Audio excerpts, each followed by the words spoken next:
मोदी पवार भेटीत राष्ट्रवादी सत्तेत जाण्यावरती शिक्कामोर्तब। पवारांची राष्ट्रवादी एनडीएमध्ये येणार, तयारीत रहा। भाजप वरिष्ठांच्या फडणवीस शिंदेंना सूचना, सूत्रांची माहिती।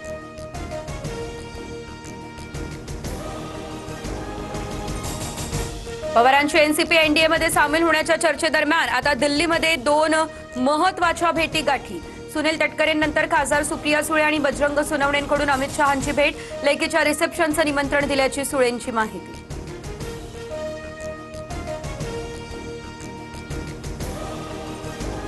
बिहार बंद दरम्यान AK-47 ने गोळीबार करणाऱ्या जवानाचं निलंबन। व्हायरल व्हिडिओची गांभीर्यानं दखल घेत कारवाई। जवान अभिषेक पटेल निलंबन। बिहारमधील आंदोलक विद्यार्थ्यांवरील गुन्हे मागे घेतले जाणार। अटकेतील सर्व आंदोलक विद्यार्थ्यांना लवकरच सोडण्यात येणार। बिहार सरकारचा हा मोठा निर्णय।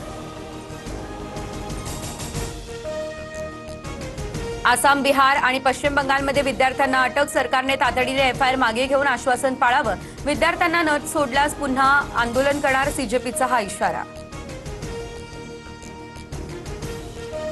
कपिल सिब्बल यांच्याकडून आंदोलक विद्यार्थ्यांच्या कायदेशीर लढ्याला 1 कोटींचा निधी। CJP आंदोलकांना कायदेशीर आणि वैद्यकीय मदत करणार। देशभरातील वकिलांनी मदतीसाठी पुढे यावं, असं आवाहन।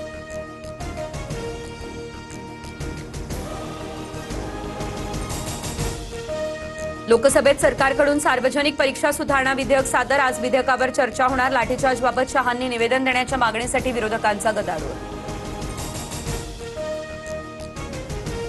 MPSC औषध निरीक्षक पदाचा पेपर फुटल्याचा आरोप। नंदुरबारमधल्या कौटिल्य अकॅडमीमधून हा पेपर फुटल्याचा दावा।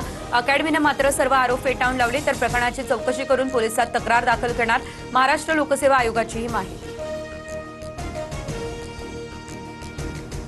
E20 या इंधनावरून मुंबई हायकोर्टाचा नितीन गडकरींना मोठा दिलासा। आक्षेपार्ह पोस्ट पसरवणाऱ्यांविरोधात अब्रू नुकसानीची नोटीस पाठवण्याची परवानगी।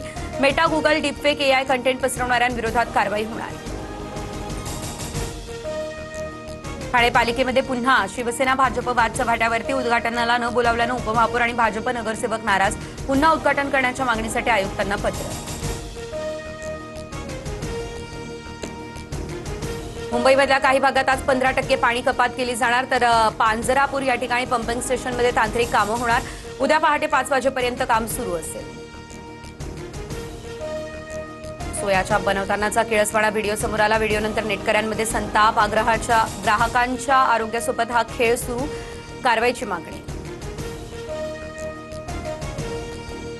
कल्याणमध्ये एका तरुणाकडून पोलिसाला बेदम मारहाण। चाकू हल्ल्यासह काठीनं पोलिसाला मारहाण केल्याची घटना सीसीटीव्हीत कैद।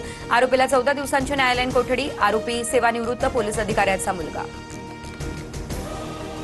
लग्न न जमल्यानं 6 महिन्यांमध्ये जळगावमधील 29 तरुणांनी आपलं जीवन संपवलं। पोलीस विभागानं केलेल्या सर्वेक्षणातली ही आकडेवारी।